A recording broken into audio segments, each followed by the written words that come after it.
Four-Arms is one of Ben 10's most iconic alien transformations. He has super strength, and his design is very simple but uniquely alien. He is instantly recognizable by how he looks and his voice. That'll take all night! Richard McGonagall's gravelly voice sets this character apart, while his performance makes us believe he is still a 10-year-old boy. It's already past my bedtime! Four-Arms is the powerhouse of the OG 10 aliens, and as such, he was the favorite of many little boys that watched the show, myself included. So, that's why I love the Season 4 episode, Ready to Rumble. The episode sees Ben enter Four-Arms into a wrestling tournament to make enough money to buy Gwen a new laptop after he thinks he breaks it. He doesn't try to go upgrade or gray matter because that would be too simple. I like this episode on premise alone. We get to see more Four-Arms, and we have this fun tournament arc kind of thing. It's not really about that, but these background characters that he has to fight are very fun. I love how this episode is mainly about Four-Arms as if he was his own character. Ben plays the manager role for Four-Arms, so his secret identity can be preserved. This story feels more like a true superhero story because Ben has to constantly switch between Four-Arms, the superhero, to wrestle, and Ben, the little kid, to manage. And beyond all that, it's just really fun to see Four-Arms smash up wrestlers, even 2 at a time. He's a beast! And that's why I think this is Four-Arms' best episode of Ben 10. What do you think, Steven? Is there another episode that showcases Four-Arms better than this one? No, and I think that was definitely on purpose. Because this is Four-Arms' episode. He's the main star, technically. Yeah, of an all-star Wrestling. thing. I think it's mutant SmackDown wrestling. versus Raw, 2007. This goes raw. Let me be honest with you. Can we also talk about the fact, I was thinking about this the whole time, how in the world, right, they tell Ben you have to win 10 to 15 matches in a row, right? So let's just say on the short end 10, he gets Four-Arms every single time that he chooses Four-Arms. I just, in my head canon, the watch is like, oh, shoot, you get money. How much money you getting paid? You got it. Bro, Four-Arms. I'm the best wingman right here. You know, maybe the watch, like, subconscious, like, I messed up the computer. You know, I gave off some sort of wave that messed up the computer. So, you know what? You do this. You do this for Gwen. That's so funny. But yeah, no, and like, how long is this event? It must take all night because 10 minutes in between each like set. We know like he's 10 minutes in the ring, 10 minutes out of the ring to recharge, 10 minutes back in, yada yada. And I don't know. I think that's the vibe. 10 minutes in and out, but that's gotta be a long night for Ben. Oh, it's a long ass. Now you saw when he gets back at the end of the day or at the end of the episode, it's morning. You know, it's like 5 or 6 in the morning. Dude's gonna be freaking tired. Doing all-nighters sucks. I don't know. As a 10-year-old, you can bounce back pretty easily. That's fair. You can bounce back real easy, dude. He bounces back off some ropes into some mutants. Oh, yeah. I love the mutants, too. And I love, like you said, that they don't explain why they're mutants. You see their mom at the end, and they're like, yeah, people say we take after our paws. And I'm just like, I'm so glad they don't expand on this. You just got a porcupine man and a gator. That's a really big gator, buddy. I just like that there's like, you know, maybe there's just like a human being, like another human who's the dad. And then somehow he's got mutant children. And the dad's like, I'm out of here. She obviously cheated on me. I did not know my wife was into bestiality here. Like she just had sex with a random porcupine and a gator? I guess. Wow. You know, this is a good episode that makes you think a lot. There's mutant wrestling. Do you think there's other mutant events? Like there's like a mutant circus or something like that? There could be. I mean, we saw, there's exactly a mutant circus. We saw Zombozo. You know, you're right about that. They're all mutants. But they're less crazy than these wrestler mutants. The guy has a thumb for a head, and the other dude has meth mouth. Yeah, but that's less crazy. The lady has Medusa-like hair. And that's cool, and don't get me wrong, but like, and she's kind of a baddie, but but be honest with me, like a big gator would fit a circus better than like hair lady, you know? Yeah, but I'm just saying that we've already seen instances of mutants in the show. Yeah, that's true. And I think right now, before the whole Kevin rework in Alien Force, he's a mutant essentially. Technically, and I think this could all get, you know, the whole alien thing. Well, we don't even get too much into the reboots and the retcons, but like in Omniverse and all that, they have Omniverse takes a lot of creative freedoms with their show. Well, it's frustrating because Alien Force just expands upon what Classic does in a believable enough way, and then Omniverse just tries to flip everything. Well, Omniverse tries to like retain lore from a show that came out like 10 years prior to its and show. Try and fit into 10 years into the future with things they've already done. And they take a lot from Alien Force as well, like a lot of the same aliens and stuff. Like it's a lot still of Man of Action in Omniverse, right? I think so. Yeah, I'm not sure. I don't know too much about. I've only watched Omniverse through like fully once. Four-Arms, he does really good in this. I like that.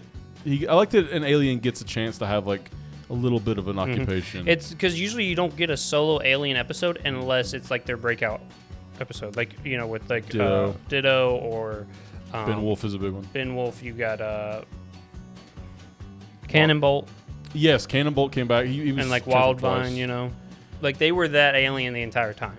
Yeah, Wildvine less so, I think. Yeah, Wildvine wasn't as much so. But Wildvine, still. It's funny that Wildvine didn't really get a big introduction. Yeah, he just was there. Yeah. He kind of just was the man for the job. At the end of the day, he wasn't for the job. He wasn't even the big, like, he didn't even stop the thing. It was the foot fungus powder. Yeah, yeah, because the Omnitrix like, I'll give you a plant to fight the plant. And it's like, I should have given you some sort of pesticide to fight the plant. Like gut rot from Omniverse. He could probably make some poison to kill you. Yeah.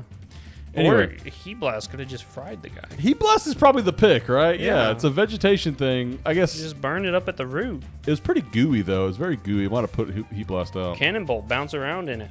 Yeah, like Cannonbolt. Generally, Cannonbolt is the guy. The more, and don't get me wrong, he's S tier, but why did you pick Wildvine? Like, why did the Omnitrix give him Wildvine in that situation? It was probably because he could talk to it. I think the Omnitrix is probably like, oh, this is a plant. You want a guy that can talk to plants. Take this one. Stupid. Anyway, back to this episode, the Rumble, Ready to Rumble. Yeah, so we've got Ben is joining an all-night wrestling marathon, essentially, to win $10,000 to pay off Gwen's computer. He thinks he's broken. Okay, yeah, and that's $10,000 in 2005 is a lot of money, dude. Very much money, but like that's a weird motivation in my opinion. I like that he's responsible. We start the episode. They're like ice sledding. Where'd they get the ice? I don't know. They don't even expand on that. They just say, "Yeah, we've got a block of ice." I would love some. I don't care about how the mutants came about being born. I want to know where you got that ice. I like that we get to see Accelerate use his little prehensile tail finally. Yeah, dude. He goes dunk, dunk. Because we know because Kevin uses that a couple times, but like Ben doesn't really ever use his tail, so it's fun to see that. He gets like up above this big hill and he steals a man's hot dog. I had a hot dog from Sam's Club for the first time the other day. Oh, really? It was good. Sam's Club. $1.50, you get a drink and the hot dog. And I was like, I had just bought a pizza, so they gave me a pizza and a drink. So they gave me the pizza hot dog, and I was like, or the drink and the hot dog. I was like, I don't want the drink. They're like, oh, it comes with it. And I was like, I just ate a whole meal. I just wanted a hot dog. Dude. Like, you can just keep the cup. I don't care. It's $1.50 and it's a massive dog. That's really a massive dog. Dude, you had that dog in you. Dude, you know it was so good. It was so good. Well, I kind of. This is very stupid and secondary, but like, do Ben's aliens eat food? Like, what happens when an alien eats a food? Does it just go into Ben's stomach still? It's gotta, right? Because like Upchuck, it's not that way, really. Even though that one time he does burp out a screw or something, which is really weird. Don't like that. Yeah, I don't know that this is the Ben 10 stuff where like it gets a little too. It's like a comedic relief type thing. You know what I mean? Yeah. Like, you're not supposed to think too much, but you can't give that. And then now we're having this conversation. Now we have to take that into account. That at one point he burped up a screw. So now that has to be part of it when you're evaluating what happens when an alien eats the food. Well, because Upchuck obviously is he can't eat. I mean, this gets retconned as well later. Right. Like he can't eat food like actual organic matter or anything in this series because he tries to eat pizza or something. He's like, I can't eat the good stuff. I think that's in Ben 4 Good Buddy. Remember that episode? Ben 4 Good Buddy. I love that episode. Yeah. So I think that's what happens. He eats the pizza and it's like, this is gross. But it made me wonder, like, does Accelerate, like, can he eat human food? Like, would it? We also see this a lot with speedsters. They talk about how many calories they have to consume in a day. Yeah. They never talk about that with Accelerate. I guess he's only 10 minutes in, so it doesn't. But wouldn't Ben come out of that super hungry? You would Wouldn't think so, Accelerate have taken all of his caloric intake for the day? Probably. He's got just no energy. But so Ben just comes out like exhausted and ready to just put down some tacos. But maybe the Omnitrix like accounts for that because it has like the Omni energy, so maybe it gives him a boost if he's an Accelerate. Anyway, so it's made me think like I wonder which aliens can eat Earth food and which aliens can't. Because a hot dog is not something you'd want to feed like an intergalactic. It's pretty bad for you. Like a hot dog, like it's like a processed meat glob. Sometimes though, dude. They're delicious. Don't get me wrong. Des makes fun of me because, pun intended, I just raw dog a hot dog. You don't put no mustard on the glizzy, bro? I hate mustard on a glizzy. I hate ketchup. You hate mustard on the glizzy, bro? I hate sauerkraut on a glizzy. I hate relish. I hate all of it. You know what? If I'm getting a dog, I'm either getting it plain or I'm getting a chili dog. There is no other way to eat a hot dog. That's so silly, man. I love mustard and ketchup, and even some relish. I'll throw some relish on it. I've seen people cook glizzies in like thermoses. Yeah. So they get up in the morning, they boil the water and they put it in a thermos because it retains it, and then you just throw the glizzies in there, and then by the time it's lunchtime, the glizzy's been boiled. Ugh. That sounds like some Midwestern atrocity right there. That's some shit right there, dude. I love a grilled hot dog. I'm not too crazy about a boiled hot dog. Yeah, I like it when they kind of boil it and then they throw it in like an air fryer or something. Yeah, okay. That's pretty good. I think just wet. I don't want it too wet. I want it more crispy and dried out. Yeah. But it retains the moisture on the inside. That's why I think after boiling it, the air fryer is really good because the boil gets it kind of hot, gets the juices getting ready, and then you throw it in the air fryer and it traps it all together. Oh yeah, that's a good idea. But like a nice crispy, kind of a little bit burned hot dog, dude. Yeah, a little bit. You gotta have the lines on it. Happy summer, everybody. It's summertime. Summertime. Hot one. Real hot. Topeka. I said that the other day, and Des knew the reference. Oh, she did. I said that, and she goes, I wonder how people liked the Imaginary Friends as a kid. And I was like, oh, you got that reference. Proud of you. So shout out to Des. That's getting a reboot, actually, that show. I did. I saw that. Don't like the animation style. It's fine, because when we did that little If short, everyone got mad at me for saying, this movie looks just like Foster's. Yeah. It does look just like Foster's, by the way. Some people even said, oh, it's based off of Foster's. I was like, no, it's not. No, it's not. There's Clearly literally it's no... not. You even made a short saying, like... Oh, no, you made a comment about, like... Yeah. I didn't even want to entertain this, but here we go. Yeah, I was like, okay, anyway, whatever. Point being, it is still relevant, because a lot of people were like, it's not relevant in this year, so they could just... People could rip off the idea. Yeah, because it's so long. Yeah, and it's like, okay, that doesn't actually make sense. Unless it's like public domain, you can just use the characters. Yeah. But they are doing something with Foster's, so like, I kind of feel vindicated. Because people remember that show. It's a good show. Yeah. Anyway. So, let's talk about some of the mutants we see that aren't... Wait, before we get off this, Ben 10's voice actress, Tara Strong, basically just does Ben 10's voice in Foster's as Mac's older brother. I'm telling Mom! Don't you ever get tired of being wrong? It's a little bit deeper than Ben, but it's like, it's pretty much Ben's I voice. can't believe how much of our childhood is just Tara Strong. I know, dude. She's like Teen Titans. She's this. She's in Powerpuff Girls. Chowder. Yeah. She's in Rugrats. She's in Rugrats, yeah. Well, she's in everything. Dill or whatever. Yeah. But yeah, so back to the actual episode that you came here to watch. We talked about hot dogs for like 10 minutes, bro. We get a lobster guy. Yeah, he's got like little dangly arms, dangly feet on his side. Do you think he can't get in a hot tub? Yeah, I wouldn't if I was him. I would just play it safe. I wouldn't do it. Yeah, just because but he'd be tasty. You know? Would you eat yourself, though? I'm thinking about it now. How does that work? It's like his... You know how much lobster that is? He's sitting on $500 worth of food, you know? What if it's just like forget selling a kidney. Boil that bad boy up and serve it. Put in some gumbo. I love that you're going to this place right now. Do you know what I mean? I love that you're going to some lobster gumbo. And he's like, oh, what happened to your arm? Lost it in the war, you know? Would you eat the gator boy, too? Oh, my God. The gator bites you could get out of that guy. You know, he's muscled, too. You know what I mean? He's got some good protein on him. It might be tough, though. It might be too tough. Because you want your beef, like, you know... Well, you fatten it up a little bit, too, before you... Sure, yeah. So you have a good bit of muscle and fat? I can see that. Yeah. No, about the lobster guy. It's funny that, like... it's funny that you said that, but, like, his... Because, you know, right? You know. Lobsters have exoskeletons. Yeah. So, like, this man assumedly has a skeleton. Yeah. But then he's got this weird exoskeleton thing on his arm. Here's the question, too. Is he immortal? Maybe half of him is. Maybe his arm's immortal. Like, he'll be dead, but his arm's, like, trying to still jack him off. What did he say? With that claw, dude? You know what? You got that claw-like grip. No. No. But that's the thing. You know, lobsters are functionally immortal. They actually die because they overgrow their shell. They die from... That's terrifying. You know what I mean? Well, they got to be stopped at some point. They can't be too powerful. But, like, so does that guy have that DNA in him to where he just lives forever? No, I think he's probably... No, he's got to be immortal. His line of work, I think he'd probably get a bad back or something. I'm just saying functionally he's immortal. You think any of these wrestlers are, like, addicted to methamphetamines or, like... That's probably how some of them got mutated. Amphetamines, like painkillers, any kind of that stuff, you think? They probably have to take more than the average human just because there's physiology. I think so. Anyway, but there's one... We get a Cyclops guy. Cyclops guy, I was going to say. His whole, like, he's got a unitard with an eye on it. I love that, like, have you ever seen any, like, behind the scenes of, like, Vince McMahon, like, picking out wrestler names and stuff like that? There's this horrible documentary, and I don't know what it's called. You can probably find it online, but it's this horrible documentary I saw where Vince McMahon's like, your name's going to be Vomit, and you're just going to throw up all over the ring. Because this guy, he got as, like, a talent thing. Yeah. He could throw up on command. And he's like, you're going to be the barf boy. You're going to throw up all over the ring. It was horrible. Did he do that? I think it worked. I think he did it for like a day or something, or like they had it for like a one or two matches or something like that, or it maybe didn't get out. But like that was the idea. It was like you need a gimmick as a wrestler. Yeah. So it's interesting that these mutants already have gimmicks coming into it. Like Gator Boy wouldn't be like He wouldn't be like Hulk Hogan, where he's got this big flamboyant personality. He's just a gator. He's That's just a gator. That's his whole thing. It makes it easier in that line of work. The immovable object, I'm just fat. That dude might not have even been a mutant. That guy might have just been kind of putting down tough. some Twinkies, He had some pythons though in his arms. He did, dude. Big boy, dude. Big dude. Big boy. And then the guy he was fighting was just a regular dude. Yeah, just some poor man. He's like, hey, I want $10,000. And I like that Ben thinks Famous that's like the champion, Ben's like, this is the guy I need to be. He does like one big punch on his shoulders and he's pretty much done. Knocks his ass out.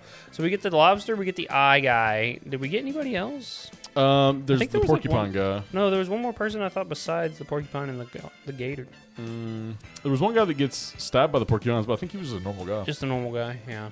Dang, I was hoping there was like a third. I'll put them up if they're not. If we haven't said, I'll put them up here. Yeah. But so Ben's fighting all of them, which is pretty cool. I do like that it's just a whole night of just Ben fighting people, and we love Forums as much as he's overplayed in the original. There's a reason he's overplayed. Yeah, he's phenomenal. Oh yeah, his design peak, voice peak. He's got the wrestler gloves on peak. You know what I mean? He already looks like a wrestler. He's just sick, man. Yeah. He's so sick.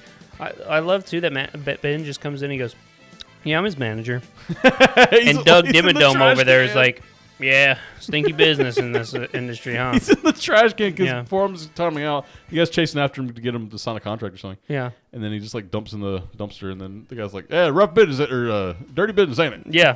Just here's my card. Psych. I only got the one. It should be noted that's Rob Paulson. He's like, his voice is so funny. Like he's good. Yeah. And I just love that everyone's like, yeah, this 10-year-old's definitely his manager. Yeah. No one questions it. No, there's no waivers to sign. Nothing where they're like, we need him visibly here to sign something. It wasn't even just a 10-year-old. It was a 10-year-old that got found in the trash. That's how you know this whole thing isn't legit. Oh yeah, it was so legit before. I thought it was so legit before. Whenever the porcupine guy came out in the final match, I was like, he used drug enhancers. He did use drug enhancers. Because he stabbed Forums in the back, and he's like, oh, getting a little woozy over here. Probably some like poison tips or something, maybe. Yeah. Why has he not been using that? I don't know. I love it too. Like you said, when he's fighting the porcupine one-on-one, he slams him in and his spikes get him stuck in the ground. And then Ben just comes and puts his foot on his chest, but his foot's so big that it literally goes from crotch to chest. Like it covers his whole midsection. If I was the porcupine, I'd be like, you got it, bro. Just don't step down. Yeah, dude, just no more pressure. Okay? We're fine. You got it. I love another aspect of this. I love so we get like because the gator and the porcupine guy attack Ben just as normal Ben while they're in between matches because they need the money to save their mom and their farm. Yeah, and so it's kind of it would be so easy to just be like, these guys are mindless, animalistic, horrible wrestlers. They're just kind of villains for Ben to fight. But no, it's like a nice story. They need the money because they got mixed up with some bad people. They're just some good old Southern boys who love their ma. Real talk. And like, I love that like they look disgusting. Like they look like big scary monsters, but because that's kind of the message of Ben 10. It's like, you could be a big alien, but you're a 10-year-old. You're like a sweet 10-year-old, and that's the whole like walk a mile in their shoes thing from The Secret of the Army. They said they got our mama. They got our mama. That's the same voice actor who does Wally West in the Young Justice show. Really? He does pretty good. Yeah. He's got a big, heavy gator filter kind of thing going on. Yeah. I love it too. They see the mom and they're like, "Mama," and she's tied to this log, and she's just like, not even worried about herself. She goes, "What did I say about getting involved with gangsters?" And they said, "Not to." We're sorry, Mama. Like, how many times have they gotten involved with shady gangsters? Yeah. Bro? Oh, so then we get there, and Ben's like, "Yeah, my guy will be here," and he doesn't. And this is the first time we see the watch not give him, and we get Ditto again right after getting him the last time. But he has a hard line here. He goes, "Who needs forearms when I gotta have 8 of them?" Yeah, Ditto. He's not really the best pick for this, but he's funny. You can't deny, if nothing else about Ditto, I love his voice. He's a straight up Looney Tune or Animaniac. Yeah, because you literally said at one point, you're like, it's just like that whole sequence was like a Looney Tune thing. And I was like, no, it's Animaniac. That's exactly what it is. They all fight the goons, and all the goons get taken down. Or I shouldn't say goon in 24, but oh shoot, they're gooning over there. Something different. Molly's in the comments. Gooning. Yeah, dude, currently edge into this. God. Anyway, but so he's in the. They fight off all the mobsters or whatever, the henchmen, and then there's like Mr. whatever his name is. I don't even know his name. Mr. Finch. Fred Flintstone. Mr. Flintstone. No, but they get the last guy, and it's like this big serious mobster guy, kind of a Wilson Fisk type. Like he's a big mobster that also has like some sort of strength or something. Yeah, he's tough character, you know. Yeah. But they set up, they're like, we need to use his size against him. Like, we need to like think like a wrestler. Yeah. They set up this like horribly contrived Looney Tunes trap. Yeah, there's no weights against him. He's running on logs, and then they hit him with a log, and then they smack him with another log. No. He's in a it's all just wheelbarrow. logs. Yeah, and logs on top of logs. And at the very end, he's stumbling around, and they go under him and use his weight against him to make him fall over. Yeah, which is very, very, very minorly what they meant. Yeah, they said from the top turnbuckle, and they just cannonball onto him. That must hurt because I don't know how much Ditto weighs even, but I feel like he's rubbery. Oh, he's definitely rubbery. Looks rubbery. I want to chew on his face. I want to touch him. I want to it'd be like a good sensory tool. Like it really would be like a good like a fidget spinner, but you're just mindlessly. If you have an oral fixation, yeah. There's just be chewing on his arm. I've seen people selling those on the TikTok shop. They'll be like, if you need something to do, chew on this little plastic tube or whatever. Yeah. Weird. I want to chew on Ditto. Is all I'm saying. Yeah, chew on his. He doesn't have one. No, you can cut that out. I'm not gonna cut it out now. Yeah, so then they even tell Ben, they're like, you're amazing. How many wrestlers do you manage? And he goes, 10 and counting. And you look at him, it's more than 10 actually. It's That's such a Ben 10 fan thing to say. 16, you know what I mean at this point? Such a Ben 10 fan thing to say. It's a good, Ben 10s, 10 aliens, whatever. Yeah. I like this episode though. I would give it probably a solid 7 or 8. I think it's you would probably call it filler. But it's a good filler. It's fun. It's we last week we talked about the typical anime beach episode. Yes. This is the typical anime tournament arc. It really is, isn't it? So wow. I mean, we got one in season 2. Yeah, we did with the gladiators.